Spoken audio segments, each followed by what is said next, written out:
Rants at the Movies, a podcast where we rant about films you may have seen at house parties.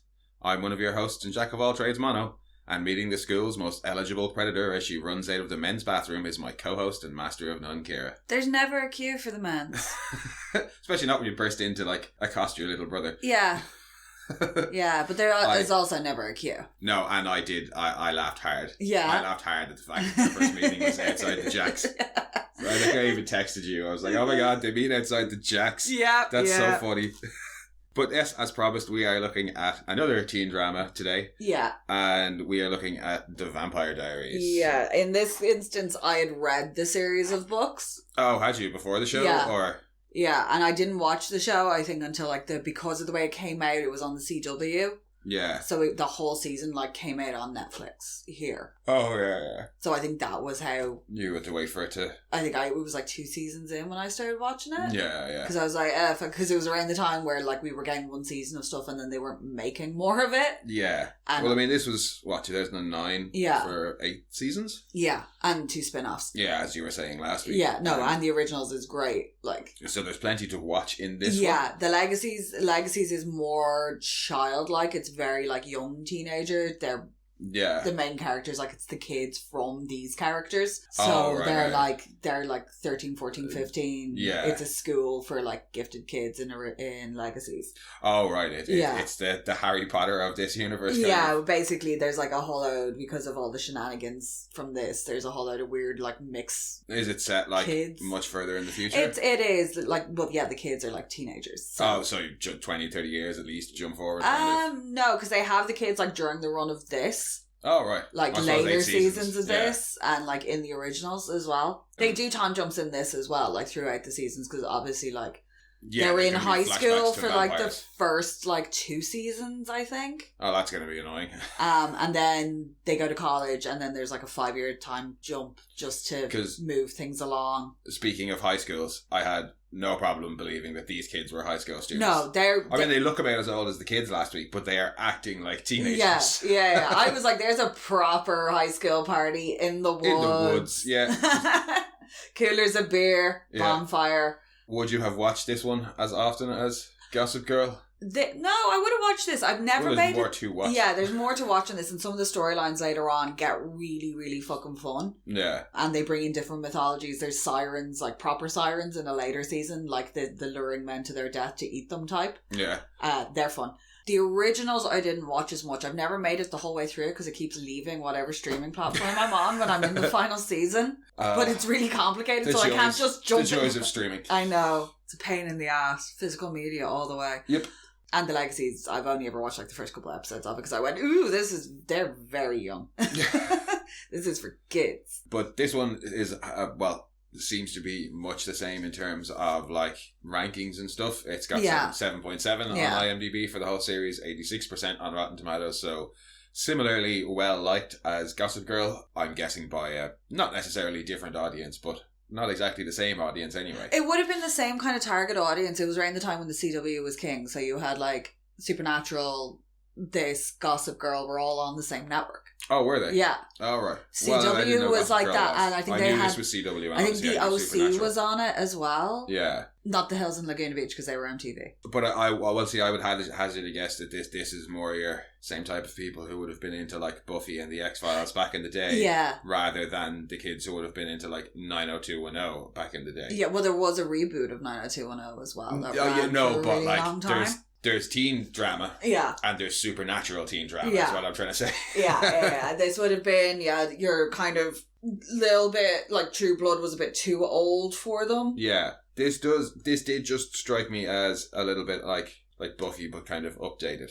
Yeah, it's got touches of that. Hunters do come into it later on. Yeah, I'd imagine it expands out as it goes. You get the full, smorgasbord of supernatural creatures. Fun fact, Bonnie's dad in this, you do see him later on, is the alpha vampire in Supernatural. Oh, I like him. Yeah. He's a fun actor. And he's a dickhead in this, and he's there's nothing as such thing as she's a witch, and he's no, you're not, you're just crazy. Yeah. And it's you're the master vampire. Also, what's her name? She never ages. Bianca Lawson shows up in this, again playing a teenager. Seriously, 15 years after she was in Buffy playing a teenager. She doesn't age. She does not age. Maybe she's a vampire. She's Emily. She's Catherine's... she's a witch. But she's Catherine's servant. Yeah. Companion person. So she's not quite a teenager, but she's supposed to be like a young adult. Ah, right. But you might notice that compared to last week, I probably would have already said I don't care about 6 times, but there's a stark difference between last week and this one week. Gets you in with the mythology, and they do lots of like history flashbacks and stuff. To expand upon. It's got tons of lore. But before we go into the episode itself, shall we do another stolen from IMDb summary, because I'm just not making my own summaries for this. Reeling from the death of her parents, 17-year-old Elena becomes interested in a handsome new student named Stefan who's hiding a dark secret. Dun dun dun. Yeah. That's all you get this week. Well, they don't hide the dark secret, Stefan's dark secret. It's like right there at the very start. He's like, I'm a vampire. Watch me jump off this roof. Oh my god, the narration. Yeah, that very quickly drops off, thankfully. So it's really annoying. It's in the opens, first like 3 or 4 episodes. It's really bad. The and then they just scrap we get it. some cheesy narration. Yes. Then we get that young couple being killed. Then we get some more narration. And then we get some more narration. They were very old-looking early 20s. They are. I actually thought that they were Elena's parents. Yeah, I was like, they were hard early 20s. But then it makes sense. If they want the teenagers to look believable teenagers, they got to make the young adults look older. But that's what threw me. Yeah. I was like, because her parents die in a car crash, as it says right there in the summary, and I was like, okay, well, I mean, they didn't crash, but maybe the vampire wrecks up the car a little bit. Yeah. And I thought that was supposed to be her parents. And then when I meet Aunt Jenna, who's doing a PhD, I was like, oh, that kind of tracks. They must have been very young when they had Elena and Jeremy. Like, you know, they were teen parents, and they're younger. No, they were married. Well, no. But that I thought that this couple that gets killed at the start were Elena and Jeremy's parents, and Jenna was their younger sister, and that was why she was so young when doing a PhD. No, they're just some random couple who get killed in the background. Because then later on, she started talking about her parents drowning, and I was like, hang on, what? Wait, what? And they're on, like, in that thing when, like, in the morning when they're saying hi to Aunt Jenna, it's on the news behind them. It's, like, breaking news and it focuses in on them. That just confused me a little bit. Yeah. And then I think as I was texting you my you were like, what the hell is going on? Of this show, or not enjoyment, as the case may be. And you mentioned something about the her being in the back seat, and I was like, what? No, there was just them when they got killed by the vampire, and then she started telling her story, and I was like, oh, I totally misunderstood what was going on in this show. No, the whole thing is set up so that you think it's Stefan. Yeah, I did. I got that. That was incredibly obvious and hard to miss that they were trying to set up that it's Stefan who killed the couple at the start. But then no, it wasn't Stefan. No. But yeah, this episode, or say this show, I got a little bit more out of than last week. Yeah. Because I'm into supernatural shit when it comes to like TV shows and stuff. This ends up having like witch traps where they trap people in like pockets of time. So they have to repeat the same year over and over and over again. There's a whole season where they're stuck in 1994. Oh, hello. Thank you very much. Let's go straight back to the 1994 of all years. It's because it's like the event that they use. Shell suits all around. It's more grungy. Fair enough. No, just for that alone, I was like, okay, cool. I might, They're the only people in it as well. There's nobody else. They're stuck in a little pocket of time, out of time. So they're the only 2 people on the entire world in that time. Like, I could handle that. I think I could handle that.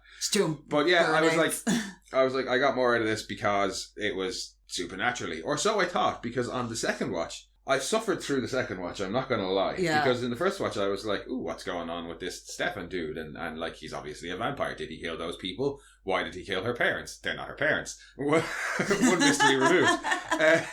What's going on with the brother and all that kind of stuff? And the second time I watched it, I was just like, oh, the teen drama. Yeah. Oh, because last week we had a scale of dicks. Yeah. This week, I think it's a scale of annoying assholes. Oh, yeah. And placing them on the scale is much harder.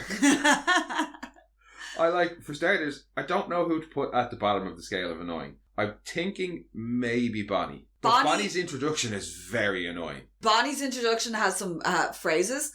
That's her second scene. I'm talking about the scene in the car where she's over the top and she's going on about how she's... Yeah, they do calm Bonnie down a lot. Bonnie very much becomes the voice of reason, and Bonnie, horrible things consistently happen to Bonnie. Oh, she's the show's punching bag, is she? God, yeah. Like, people around her and in her, because she's a really powerful witch. Yeah. Like, she talks about that in the first... they came down through Salem, and her granny...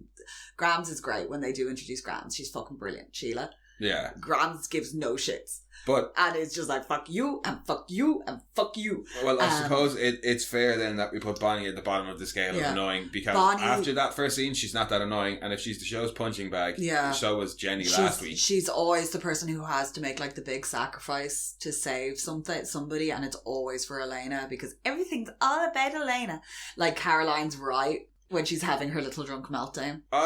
You told me how annoying Elena was. I didn't really get an awful lot of it in this. There was a couple of bits where... The way she is like, in this, it just gets progressively worse. There was a few bits where she's like going on in her diary about how she's just going to fake being okay because it's so annoying that everybody's constantly asking her if she's okay. And then she walked downstairs and asked her brother if he's okay. Yeah.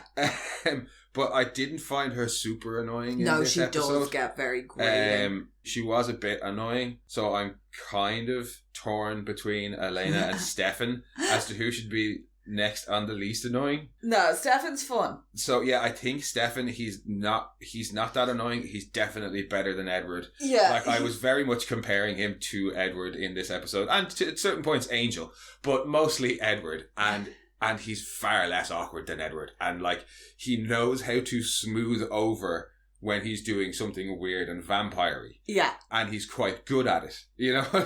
Like, when he shows up at her house the first time to return the diary. Yeah. It's a good excuse to show up. Yeah. She's like, how did you know where I live? He's like, it's a small town. I just asked somebody. And I could have been like, you could have just said, I asked my Uncle Zach. And he fobs off. Because you find out later, her dad was the town doctor, so everybody knows where the Gilberts live. Because if you had like an emergency and he wasn't in his office, but I mean, you would have gone to his house. If that was Edward, he would have been like, I read through your diary, it didn't say where you live, so I smelt the book and followed your scent to your house. Like, that would have been Edward. Yeah, I heard what they were thinking. The vile things they were thinking about you. Stefan is just like, sorry I had to run off earlier. I'm a bit queasy around blood. She fills that in. Yeah. She's like, I get it, you don't like blood. And he's like, yeah, well, what are you going to do? And then later on when he shows up at the party and he kind of spooks her, he's like, oh shit, I did it again, didn't I? I'm sorry. Yeah, you got to put a bell on me.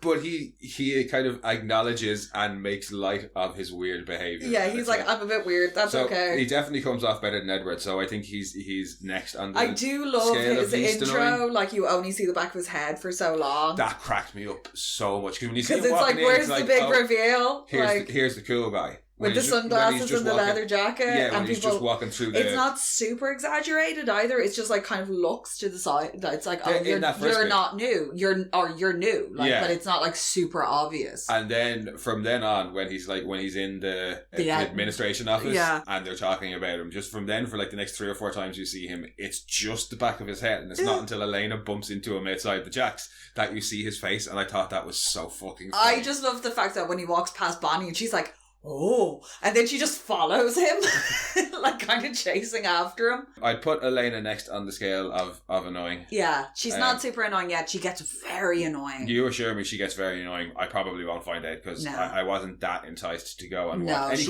Any questions I have about the show's lore that I was interested in, I could just ask you instead of watching the show. Yeah. So she's next on the scale of annoying.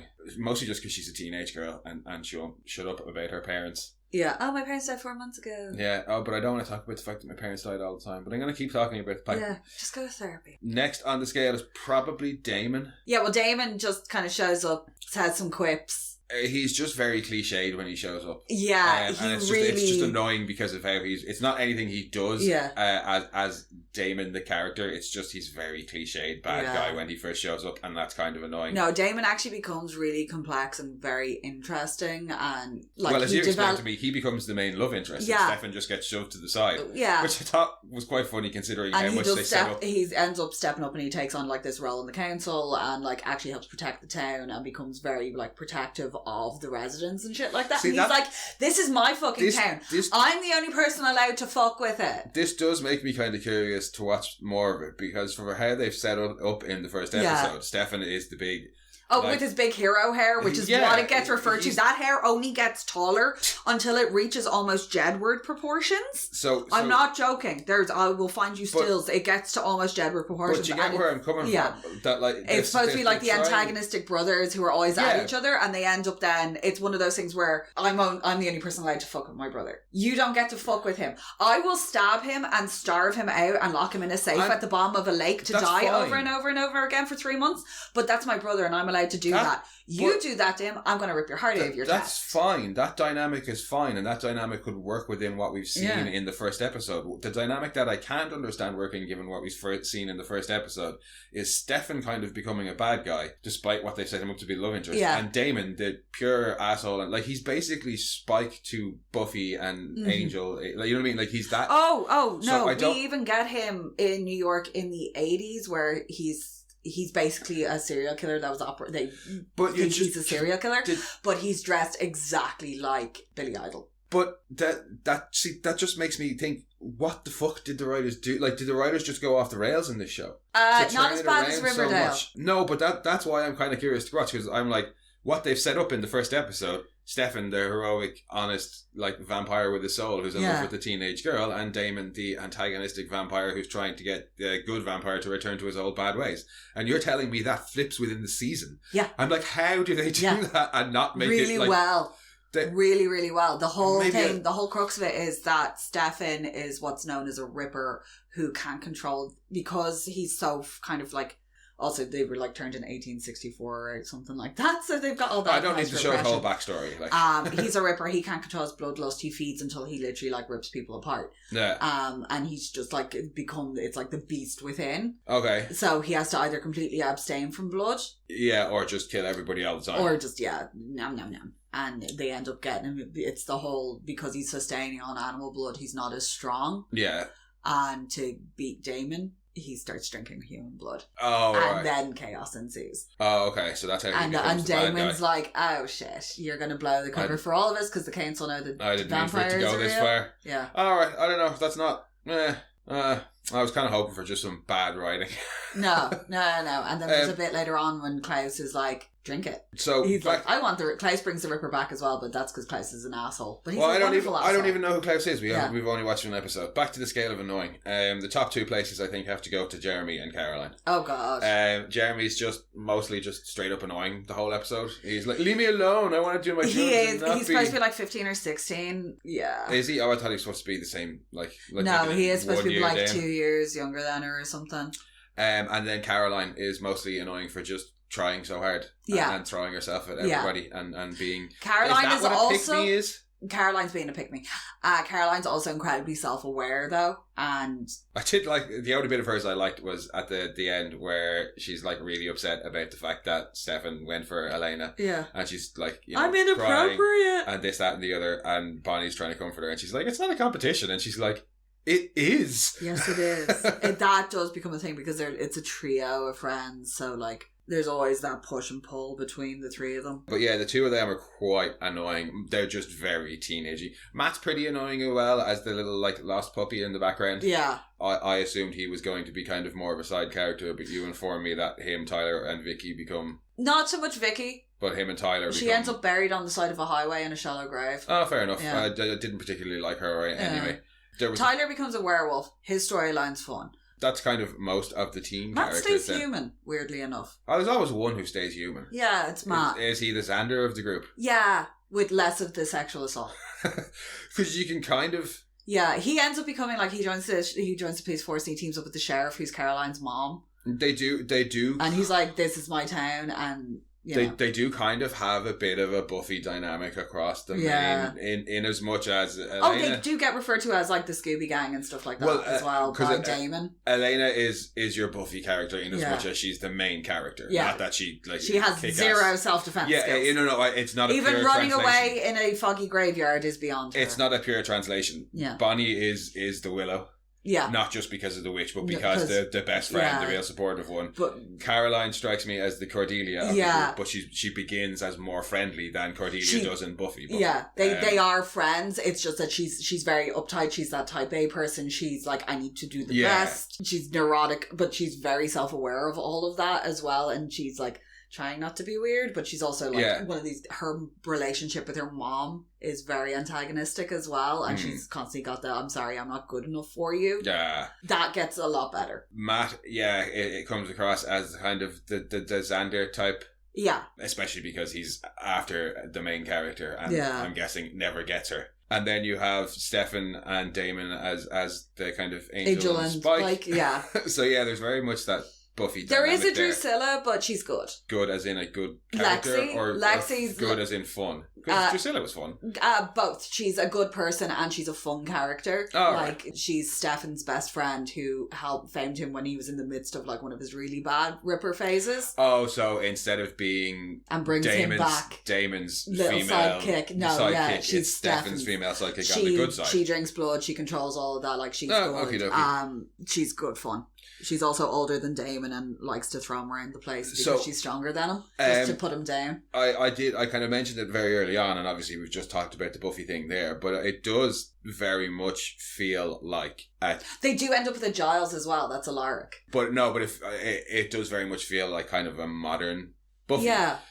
Not modern because the show's fucking 16 years old, but like a 2009 version of Buffy. Like, let's update it a little bit. Yeah, it's like weird supernatural shit's going on. A lot of the adults know what's going on, but they're keeping it from the town. Well, no, just in terms of kind of like vibe and stuff, it's very much that same sort of, right, we've said it in the school, there's vampires, but it's less kind of camp and quippy than Buffy was. Yeah. And more that 2009. It's not dark and gritty or anything, but it is more realistic. Serious. Yeah, and it's more serious. Like, and I'm guessing just from how this episode went, maybe at least at the start, a little bit more invested in the emotions and the relationship dramas, where Buffy was very much more focused on the monsters. Season 1 is very much the love story. From that point out, there is those storylines. Yeah. But it becomes more focused on like the greater picture and the greater threat.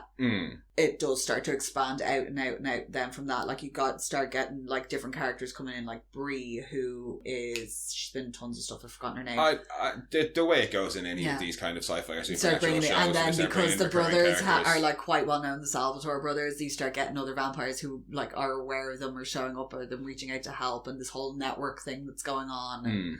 Sticking with comparisons, moving away from Buffy comparisons, just looking at, say, last week's, while this is more my wheelhouse subject matter, I did not think the characters or the writing was anywhere near as good as that of Gossip Girl. No, it does get better. Season 1 had 2 showrunners.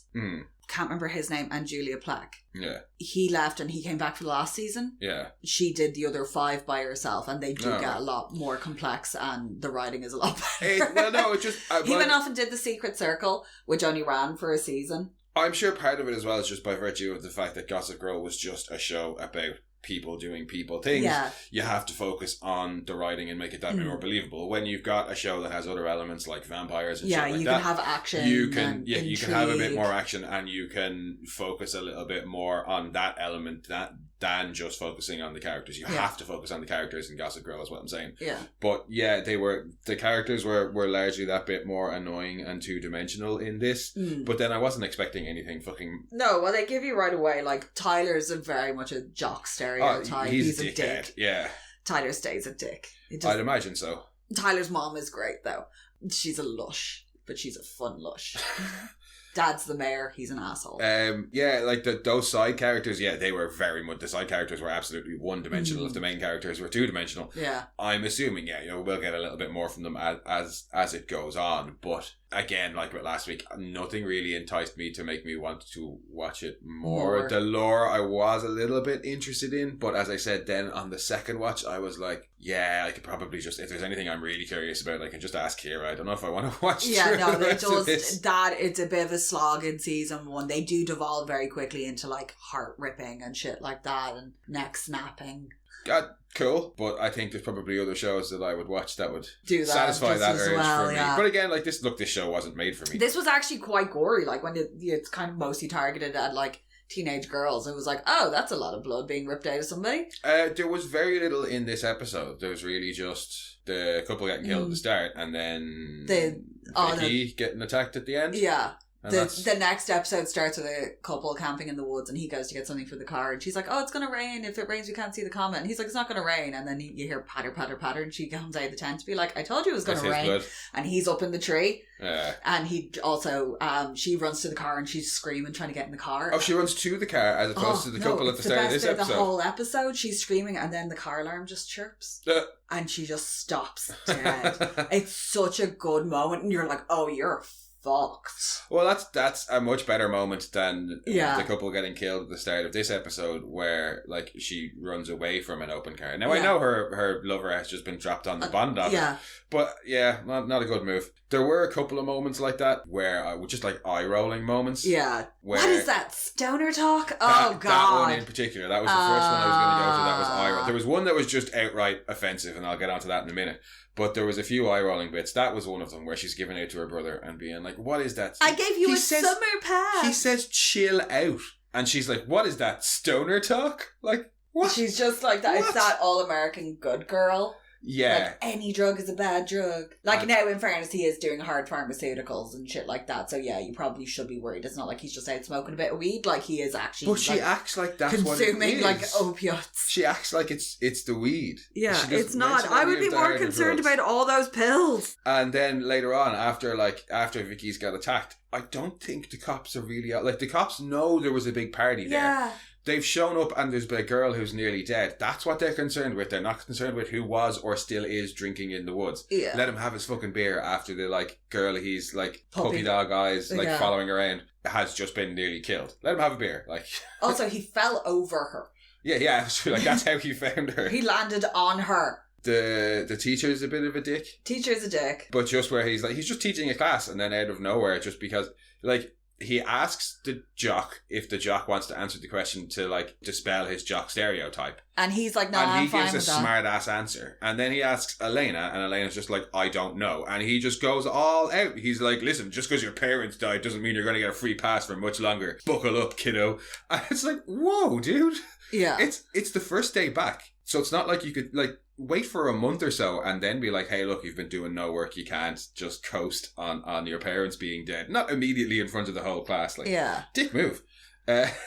We gave you a pass last semester. Yeah, dude, it's just been like this summer. Get over yourself. The returning of the journal bit was okay until they have their whole like, oh my god, you journal too moment. Yeah, dude. Where he's like, I wouldn't want anybody to read my journal, and she is like, oh my god, I never thought I'd meet anybody else in the whole wide world who also keeps a diary. Yeah, like it's a weird thing. But probably the most egregious and beyond eye-rolly thing is Bonnie's line where she's talking about the other girl in the school. She's just in a dress. Yeah. She's just in like a summer flowery dress. And Bonnie is like, hey, look at her. Can you still say tranny mess? No, Bonnie. No, you cannot. Even in 2009. Yeah, they really don't know what to do with Bonnie for a little bit. She's very annoying in this episode. Particularly the early half. And then when she's not being annoying, Caroline's being annoying. Yeah. And it's kind of the same with the male characters. Like when Jeremy's being annoying, or when Jeremy's not being annoying, Matt's being annoying. Or Tyler's being annoying.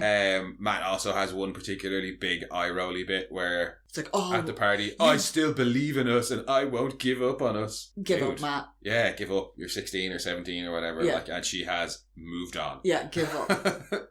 She might not have meant to do it. She might not have meant to do it in a way that hurt you, but she has moved on. Yeah, like she even says it herself. She's like, you know, you're that friend that when you've been friends for so long and you owe it to each other to try to like at least give it a shot. That's clearly how she viewed the relationship. Yeah. I don't think that's how he ever viewed the relationship. I'm pretty sure he's always been like, please, Lena. Well, he's got a really like sister's a mess. Oh, that's right. Vicky's his sister. Mom is absentee, also a mess. Basically, what Vicky, if she survived, was going to be. Oh, so mom is absentee as fuck. No idea who dads are. She's off touring with Hoobastank like Lola's mom. Oh god, yeah.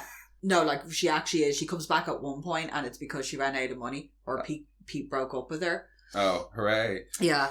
And then gets drunk and makes a show of herself. But yeah, apart from those kind of... Oh, and Tyler makes out with her. The mom as well. Yeah. Nice. Yeah. Yeah, apart from the kind of eye-rolly moments, I'm very much in the same boat as last week. I expected to hate this one. There were a few bits where I was like, oh, this is cheesy as fuck.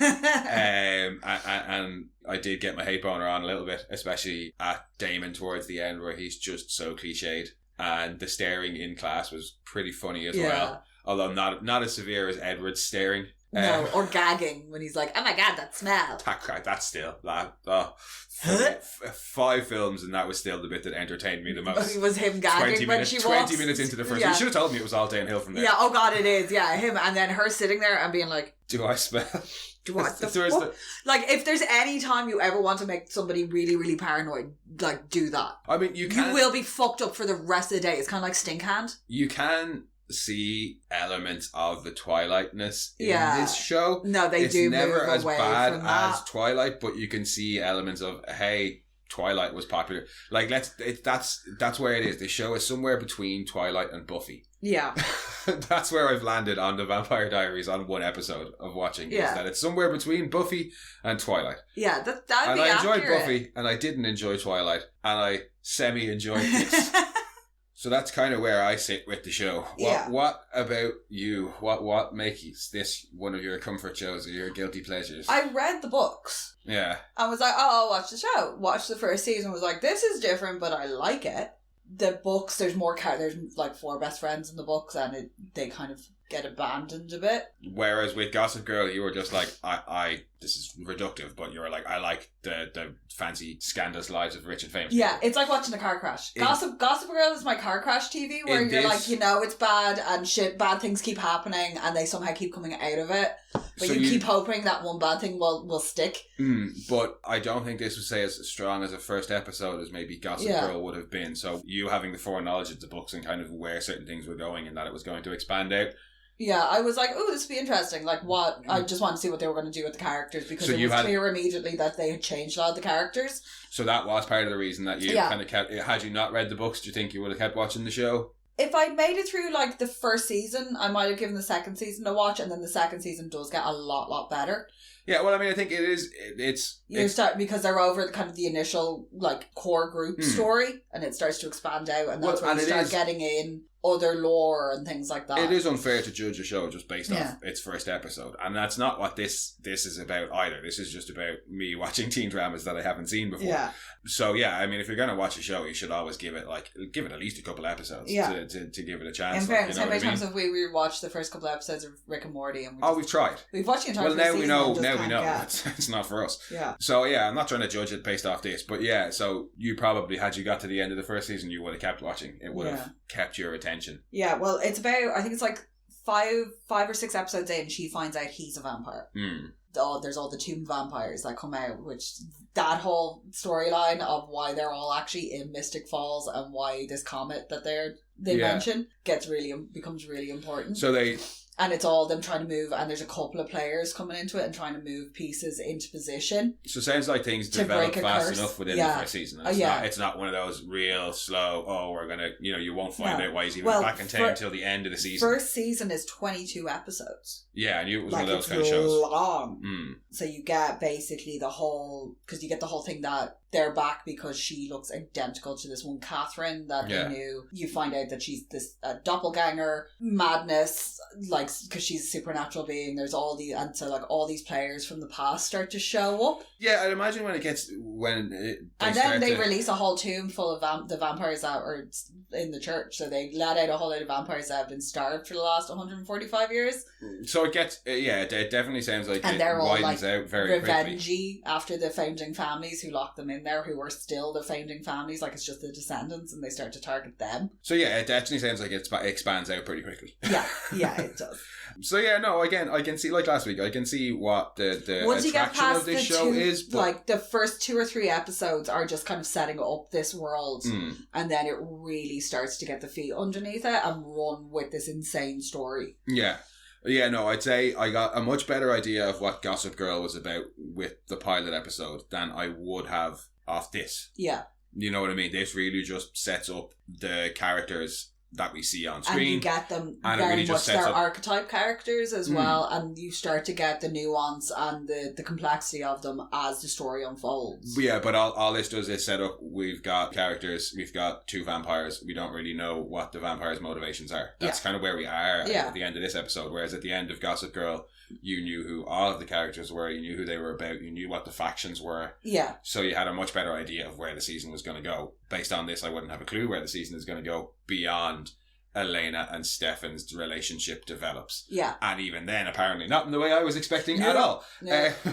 So yeah, I'd say there's a lot more. Season 1's actually a fair bit of a roller coaster. I'd say there's a lot more to this show than I have seen. Yeah. But it's still probably just maybe it's a meaty show. It was 8 seasons with 22 episodes a season. Like it's a fucking big show. Maybe if I was the same age I was when Buffy came out, when this came out, I might have more interest in it. But now, as a nearly 40-year-old dude, not probably something I'd continue watching. I'd rather just watch Supernatural because that has Ian Somerhalder was sort of a big I was like, you're just pretty to look at. Let me look at you. Ian Somerhalder, Damon. Yeah, I think he's a weird looking motherfucker. He ages into his face. He's one of those people who just gets better looking as he gets older. You know the way young William Dafoe is fucking terrifying, but he's aged into his face and suits him now. And like now he's objectively handsome, whereas young William Dafoe, like the terrifying, like Mississippi Burning William Dafoe, it's not a panty I can't dropper. put my finger on what it is about Ian Somerhalder. He was a male model, if that helps. He has male model face. He does have male model face, but it's like he's not got an actual face and he's just got individual features. Yeah. You know what I mean? He's got like those eyebrows. Like the eyebrows, the piercing blue eyes. Like it shouldn't all work together. It doesn't. And it's hard to.